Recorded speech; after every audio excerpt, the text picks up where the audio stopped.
So hello everyone. नमस्कार दोस्तों, स्वागत है आप सभी का एक बार फिर से डेली करंट अफेयर्स की क्लास में। और पहले तो दोस्तों आप सभी को नए साल की हार्दिक शुभकामनाएं। और एक बात मेरी आप ध्यान से सुनिएगा। देखिए दोस्तों, साल 2024 आपका लग गया है और अगर आप लोग शुरू से ही पकड़ बना कर रखोगे तो कुछ अच्छा कर पाओगे। क्योंकि ये बात हम लोग अच्छे से जानते हैं कि जहाँ ये 5 या 6 दिन शुरू के खराब हुए तो हम लोग सोचते हैं कोई बात नहीं, अब अगले महीने से टाइमिंग बनाएंगे और इसी के चलते चलते पूरा साल ऐसे ही बीत जाता है। तो अगर आप लोग शुरू से ही साल 2024 में पकड़ बना के रखोगे तो वास्तव में कुछ ना कुछ अच्छा कर पाओगे। और आप लोगों को पता भी है कि अभी यूपी पुलिस की भी वैकेंसी आ रखी है 60,000 के आसपास, जबकि आपका जीडी का एग्ज़ाम भी आने वाला है। तो आप लोग किसी ना किसी एग्ज़ाम में सिलेक्शन ले लीजिए। और करंट अफेयर की क्लास के बारे में आप लोग जानते ही हैं कि डेली आपकी चलती है सुबह में 5:30 बजे। और आज हम 1 जनवरी 2024 के करंट अफेयर को देखने वाले हैं। तो चलिए आपका क्लास को शुरू करते हैं पहले प्रश्न के साथ ही। आज का आपका पहला प्रश्न है, निम्नलिखित में से कौन सा क्रिकेटर अभी साल 2030 में अंतर्राष्ट्रीय क्रिकेट में सबसे ज़्यादा विकेट लेने वाले भारतीय गेंदबाज बन गए? इनका नाम है रविंद्र जडेजा। आंसर हो जाएगा आपका ऑप्शन नंबर ए।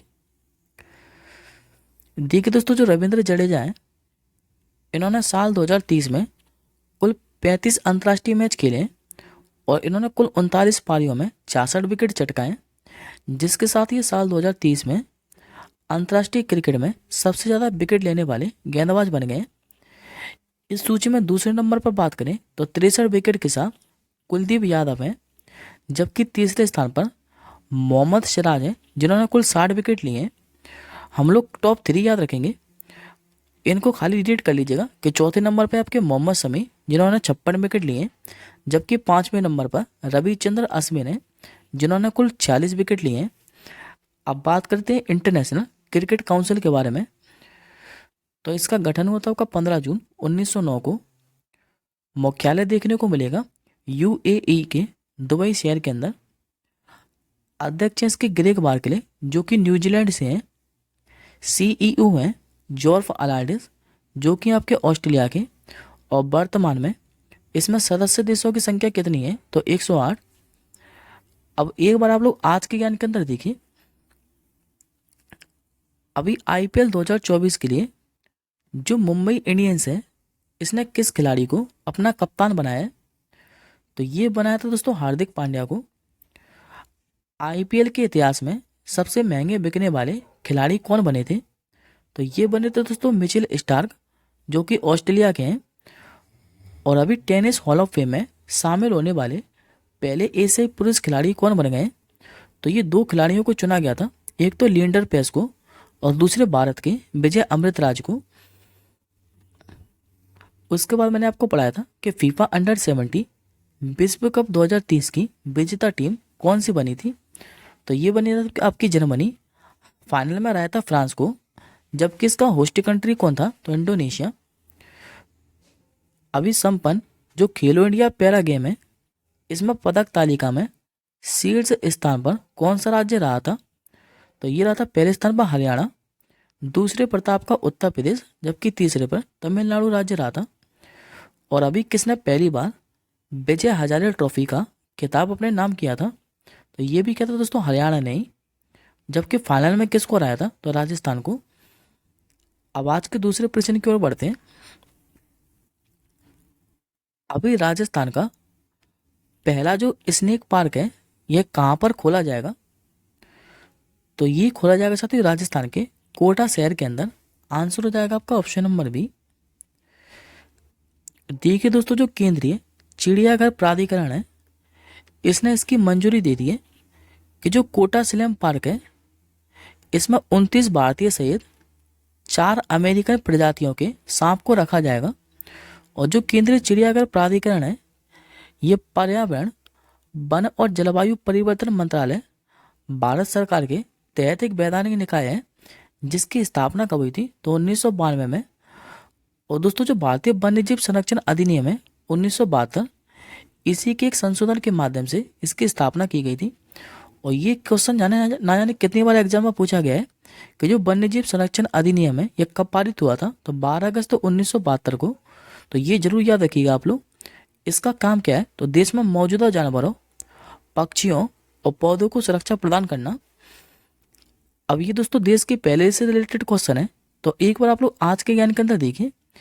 ये तीनों ही क्वेश्चन हमने एक ही दिन पढ़े थे कि 17 दिसंबर को मोदी जी ने किस शहर में दुनिया के सबसे बड़े डायमंड ब्यूरो का उद्घाटन किया था, तो ये क्या था आपके गुजरात के सूरत में। 18 दिसंबर 2030 को मोदी जी ने किस शहर में दुनिया के सबसे बड़े स्वर्ग वेद मंदिर का उद्घाटन किया था, ये क्या था वाराणसी के काशी के अंदर। और दुनिया की सबसे गहरी और सबसे बड़ी भूमिगत जो प्रयोगशाला है ये किस देश ने लॉन्च की थी, तो चीन के द्वारा। अब अगला प्रश्न देखिए आज का। अभी भारत और किस देश के बीच में एक संयुक्त सैन्य अभ्यास डेजर्ट साइक्लोन 2024 ये शुरू हुआ है, तो ये दोस्तों 2 जनवरी को शुरू होगा डेजर्ट साइक्लोन अभ्यास। और ये हर साल आयोजित किया जाता है भारत और यूएई के बीच में। तो आंसर पहले आप लोग याद रखेंगे यूएई। अब बात करते हैं इस डेजर्ट साइक्लोन अभ्यास के बारे में। तो देखिए दोस्तों इसका जो आयोजन है ये 2 जनवरी से लेकर 15 जनवरी तक किया जाएगा। स्थान कहाँ है, तो राजस्थान के थार मरुस्थल के अंदर। और इस सैन्याभ्यास का मकसद क्या है, तो शहरी परिचालन में सर्वोत्तम प्रथाओं को सीखना और साझा करना। और मैं आपको दोस्तों यूएई के बारे में लगातार 3 दिनों से पढ़ाता आ रहा हूँ कि यूएई की जो राजधानी है यह अबू धाबी, मुद्रा चलती है यहाँ पर दिरहम, जबकि यहाँ के राष्ट्रपति कौन है, तो शेख मोहम्मद बिन जायद और अल नायन। और जबकि यहाँ से मैंने आपको क्वेश्चन पढ़ाया था कि अभी भारत ने पहली बार किस देश को तेल के आयात के लिए रुपए में भुगतान किया है, तो ये यूएई को ही किया था। और किस कंपनी ने खरीदा था भारत में, तो इंडियन ऑयल कंपनी ने। अगला प्रश्न देखिए। हाल ही में वित्त आयोग का नया अध्यक्ष ये किसे बनाया गया है, तो देखिए अभी दोस्तों 16वें वित्त आयोग का गठन कर दिया गया है। और अब जो 16वें वित्त आयोग के नए अध्यक्ष बने हैं इनका नाम है अरविंद पनगड़िया। तो करेक्ट आंसर हो जाएगा आपका ऑप्शन नंबर बी। और ये जो दोस्तों अरविंद पनगड़िया हैं ये नीति आयोग के पूर्व उपाध्यक्ष हैं, जिनको भी 16वें वित्त आयोग का नया अध्यक्ष बनाया गया है। इसके अलावा जो ऋत्विक रंजनम पांडे हैं इनको वित्त आयोग का नया सचिव बनाया गया है। और ये कब तक इस पद पर रहने वाले हैं, तो 31 अक्टूबर 2025 तक। बात करें आपके वित्त आयोग के बारे में, तो वित्त आयोग का जो गठन की चर्चा है ये संविधान के अनुच्छेद 280 में है। और इसका काम क्या है, तो केंद्र और राज्य की वित्तीय स्थितियों का मूल्यांकन करना और उनके बीच टैक्स के बंटवारे की सिफारिश करना है। ये साथियों आपके सामने अरविंद पनगड़िया जो कि नीति आयोग के पूर्व उपाध्यक्ष रह चुके हैं। और यदि आपसे 15 वित्त आयोग के पूछे कि अध्यक्ष कौन थे, तो ये थे दोस्तों एन.के. सिंह। अब एक बार आज के ज्ञान के अंदर देखिए, ये अपॉइंटमेंट भी हम लोगों ने 31 दिसंबर को पढ़े थे तीनों के तीनों, और ये काफ़ी ज़्यादा इंपॉर्टेंट है। अभी कौन जो है ये सीआईएसएफ की पहली महिला महानिदेशक बन गई थी, तो नीना सिंह। सीआरपीएफ का नया महानिदेशक ये किसे नियुक्त किया गया था, तो अनीश दयाल सिंह को। और आईटीबीपी का नया महानिदेशक ये किसे बनाया गया था, तो राहुल रजगोत्रा को। ये तीनों अपॉइंटमेंट हम लोगों ने 31 दिसंबर को ही पढ़े थे। नेक्स्ट क्वेश्चन देखिए। अभी फाइड विश्व जो रैपिड शतरंज चैंपियनशिप है 2030 इसका खिताब किसने जीता है, तो इनका नाम है साथियों नॉर्वे के फेमस शतरंज खिलाड़ी मैग्नस कार्लसन ने। तो आंसर हो जाएगा आपका ऑप्शन नंबर सी। देखिए दोस्तों अगर आपसे पूछे कि ये जो चैंपियनशिप है यह आयोजित कहाँ पर की गई थी, तो ये 26 और 28 दिसंबर को उज्बेकिस्तान के समरकंद में आयोजित की गई थी। और इसमें नॉर्वे के जो फेमस शतरंज खिलाड़ी हैं मैग्नस कार्लसन, इन्होंने साल 2030 में वाइल्ड वर्ल्ड रैपिड शतरंज चैंपियनशिप का खिताब अपने नाम किया है। जबकि जो व्लादिमीर फेडोसिव हैं ये रहे दूसरे स्थान पर, और यूत यांगी ये रहे थे इसमें तीसरे स्थान पर। लेकिन अगर आपसे महिलाओं में पूछे तो महिला में जो रूस की शतरंज खिलाड़ी हैं अनास्तासिया बोर्डनारू, इन्होंने महिला विश्व रैपिड चैंपियनशिप 2030 का खिताब अपने नाम किया था। और पहली बार जो विश्व रैपिड शतरंज चैंपियनशिप है इसकी शुरुआत किस वर्ष में हुई थी? तो 2012 के अंदर। नेक्स्ट क्वेश्चन देखिए, अभी जनता दल पार्टी के नए जो राष्ट्रीय अध्यक्ष हैं ये कौन बन गए हैं? तो ये बन चुके अभी साथी दूसरी बार बिहार के मुख्यमंत्री नीतीश कुमार साहब। तो आंसर हो जाएगा आपका ऑप्शन नंबर सी। देखिए दोस्तों, इससे पहले जो नीतीश कुमार है ये साल 2016 से लेकर साल 2020 तक इस पार्टी के अध्यक्ष रह चुके हैं और अब ये दूसरी बार बने हैं, क्योंकि जो इससे पहले राष्ट्रीय के अध्यक्ष थे जनता दल यूनाइटेड के, ये ललन सिंह थे, लेकिन इन्होंने अपने पद से इस्तीफा दे दिया था। अब बात करें जनता दल यूनाइटेड के बारे में, तो इसका गठन कब हुआ था? तो 30 अक्टूबर 2003 को। और जबकि इसके अध्यक्ष कौन बन गए? तो ये मैंने आपको अभी बताया, नीतीश कुमार। नेक्स्ट क्वेश्चन देखिए, ये साथियों काफ़ी फेमस फेस्टिवल है और एसएससी के एग्जाम में पूछा जा चुका है कि जो गोल मेला उत्सव है इसका आयोजन कहाँ पर किया गया है? तो ये साथियों आपके सामने जम्मू कश्मीर के 4 ऑप्शन रखे हैं और ये क्या भी जम्मू कश्मीर के उधमपुर जिले के अंदर। आंसर हो जाएगा आपका ऑप्शन नंबर ए। ये जो दोस्तों गोल मेला उत्सव है इसका जो आयोजन है ये हर 2 वर्ष में एक बार किया जाता है। और कहाँ पर? तो जम्मू कश्मीर का उधमपुर जिले के जगन्नाथ मंदिर के अंदर। ये साथियों साल 2023 के कुछ फेमस फेस्टिवल हैं, एक बार आप लोग उनको फटाफट से रिवीजन कर लीजिए। जैसे कि एंथोरियम महोत्सव, ये मनाया गया था अभी मिजोरम के अंदर। ये जो हॉर्नबिल फेस्टिवल है ये ना जाने कितने एग्जामों में पूछा गया है और आपको आगे भी एग्जाम में डेफिनेटली देखने को ही मिलेगा ये, क्योंकि जो हॉर्नबिल फेस्टिवल है ये हर साल नागालैंड के अंदर मनाया जाता है। और ये भी पूछ लेता है कि कितने दिनों तक मनाया जाता है। तो याद रखेंगे कि टोटल 10 दिनों तक, क्योंकि 1 दिसंबर को स्टार्ट होता है और 10 दिसंबर को इसका समापन होता है। गाय जात्रा उत्सव ये मनाया गया था नेपाल के अंदर। बंगस वैली फेस्टिवल ये मनाया गया था अभी जम्मू कश्मीर के अंदर। और ये नोआखाई फेस्टिवल भी ना जाने कितनी बार एग्जाम में पूछ चुका है, ये मनाया था आपका उड़ीसा के अंदर। नेक्स्ट क्वेश्चन देखिए, अभी किस पड़ोसी देश की सरकार ने नए साल के जश्न को प्रतिबंध लगाने की घोषणा की है? तो देखिए दोस्तों, अभी आप लोग को जानते हैं कि जो इजराइल और फिलीपींस है इसके मध्य काफ़ी दिनों से युद्ध छिड़ा हुआ है और इसी में इसने फिलीपींस के समर्थन में आकर जो पाकिस्तान है इसने नए साल के जश्न पर प्रतिबंध लगाने की घोषणा कर दी है। तो आंसर याद रखेंगे आप लोग ऑप्शन नंबर डी, पाकिस्तान। बनने वाला क्वेश्चन है, खाली याद रखिएगा कि ऐसा अपना कौन सा पड़ोसी देश है जिसने नए साल के जश्न पर प्रतिबंध लगाने की घोषणा की है? तो ये पाकिस्तान ने। राजधानी आप लोगों को पता ही है कि इस्लामाबाद है। अगला क्वेश्चन देखिए, वैश्विक जो परिवार दिवस है यानी कि ग्लोबल फैमिली डे, ये प्रतिवर्ष किस तारीख को मनाया जाता है? ये दिवस मनाया जाता है आपका प्रतिवर्ष 1 जनवरी को। आंसर हो जाएगा आपका ऑप्शन नंबर ए। और दोस्तों 1 जनवरी को डीआरडीओ का भी स्थापना दिवस मनाया जाता है, तो ये भी आप लोग याद रख लीजिएगा। और इस दिवस की शुरुआत कब हुई थी? तो सन 2000 के अंदर। और इस दोनों दिवस को जो मनाने का मकसद है ये एक ऐसे समाज की स्थापना करना है जहां सिर्फ शांति हो। अगला क्वेश्चन देखिए, अभी इलाहाबाद हाई कोर्ट के मुख्य न्यायाधीश ये कौन बने हैं? तो दोस्तों जो अभी सुप्रीम कोर्ट का कॉलेजियम है इसने 5 राज्यों के मुख्य न्यायाधीशों की नियुक्ति की घोषणा की है, जिसमें से अभी इलाहाबाद हाईकोर्ट के कौन बने हैं?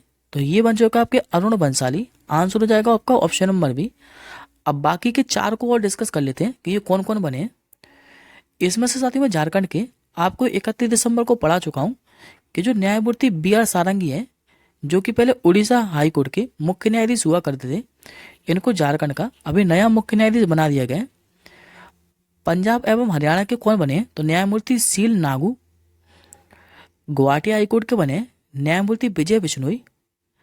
इलाहाबाद हाईकोर्ट के बन गए अरुण बंसाली। और राजस्थान के कौन बने हैं?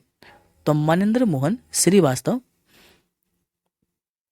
अब अगला क्वेश्चन देखिए, निम्नलिखित में से किस राज्य सरकार ने अभी एक योजना की शुरुआत की है और इस योजना का क्या नाम है?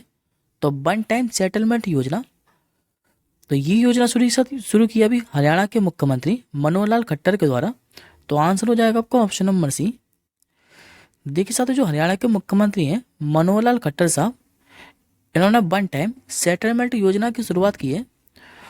और ये जो योजना है इससे ना केवल व्यापारियों को बल्कि आम जनता को भी काफ़ी फायदा पहुंचेगा। और वो कैसे? क्योंकि इस योजना से क्या है कि 60 टैक्स की समस्या का समाधान होगा। योजना के बारे में बात करें तो इस योजना के तहत डिस्प्यूटेड जो टैक्स है यदि 50 लाख रुपए तक है तो उसे खाली 30% इसका भुगतान करना होगा। लेकिन दोस्तों ये राज्य सरकार की योजना है तो हम लोग ज़्यादा डिटेल में नहीं जाएंगे, क्योंकि अगर कोई राज्य सरकार की योजना है तो हमको खाली इतना ही याद रखना है कि कौन सी योजना है और किस राज्य सरकार के द्वारा शुरू की गई है। यदि कोई केंद्र सरकार की योजना है तो फिर हम उस पूरी योजना का पोस्टमार्टम करेंगे, लेकिन हम लोगों ने राज्य सरकार की योजना में ज़्यादा डिटेल में नहीं जाना है। खाली याद रखिएगा कि जो वन टाइम सेटलमेंट योजना है इतना ही पूछेगा कि ये किस राज्य सरकार के द्वारा शुरू की गई है, तो हरियाणा सरकार के द्वारा। अब ये योजना से रिलेटेड क्वेश्चन है तो एक बार आप लोग आज के ज्ञान के अंदर देख लीजिए। ये सारी योजना हम लोगों ने रिसेंटली पढ़ी है। अभी किस राज्य सरकार के द्वारा हॉट कुकड मील योजना शुरू की गई थी? तो उत्तर प्रदेश सरकार ने। शैक्षणिक रूप से जो कमजोर छात्र थे इनकी सहायता के लिए मिशन दक्ष ये किसने शुरू किया था? तो बिहार सरकार ने। और अभी राजीव जो आरोग्यश्री योजना है ये शुरू की थी आपकी तेलंगाना सरकार ने। इसके बाद मैंने आपको तेलंगाना से एक योजना और पढ़ाई थी दिसंबर महीने के अंदर ही। ये जो महालक्ष्मी योजना है ये भी तेलंगाना सरकार ने ही शुरू की थी। अबुआ आवास योजना की बात करें तो ये की थी झारखंड सरकार ने। और जो राजीव गांधी स्वरोजगार योजना है ये शुरू की थी अभी हिमाचल प्रदेश सरकार ने ही। आज का आपका आखिरी प्रश्न है कि हाल ही में कैबिनेट ने भारत और किस देश के साथ में माइग्रेशन एंड मोबिलिटी समझौते को मंजूरी प्रदान की है? तो ये के साथ इटली देश के अंदर। आंसर हो जाएगा आपको ऑप्शन नंबर बी। देखिए दोस्तों इस समझौते पर जो हस्ताक्षर है ये भारत की तरफ से जो विदेश मंत्री हैं ए जयशंकर साहब और इटली के जो विदेश मंत्री हैं एंटोनियो ताजानी इन्होंने हस्ताक्षर किए हैं। और इसका उद्देश्य क्या है? तो भारत और इटली दोनों देशों के बीच के लोगों के मध्य को संपर्क को बढ़ाना। बात करें इटली के बारे में तो राजधानी देखने को मिलेगी आपको रोम। करेंसी चलती है यहाँ पर यूरो। और यहाँ की पहली महिला प्रधानमंत्री कौन बनी थी? तो जॉर्जियो मेलोनी। और एक क्वेश्चन दोस्तों और पूछ लेता है कि जो इटली की राजधानी है ये किस नदी के किनारे स्थित है? तो याद रखेंगे टाइबर नदी के किनारे। आज का आपका क्वेश्चन नंबर डे है जो कि काफ़ी ज़्यादा इंपॉर्टेंट है। अभी 140 साल के इतिहास में 7वीं बार एक कैलेंडर वर्ष में 2000 रन बनाने वाले पहले बल्लेबाज कौन बने गए? इस प्रश्न का आंसर आप लोग कमेंट बॉक्स के अंदर कीजिएगा। और दोस्तों अगर आपको वीडियो पसंद आए तो वीडियो पर लाइक और एक शेयर करना मत भूलिएगा। और जो भी मेरे भाई बहन चैनल के अंदर पहली बार आए हुए वो चैनल को सब्सक्राइब जरूर कर लीजिएगा। हम जल्दी मिलेंगे अगली क्लास के साथ ही। तब तक के लिए जय हिंद, वंदे मातरम।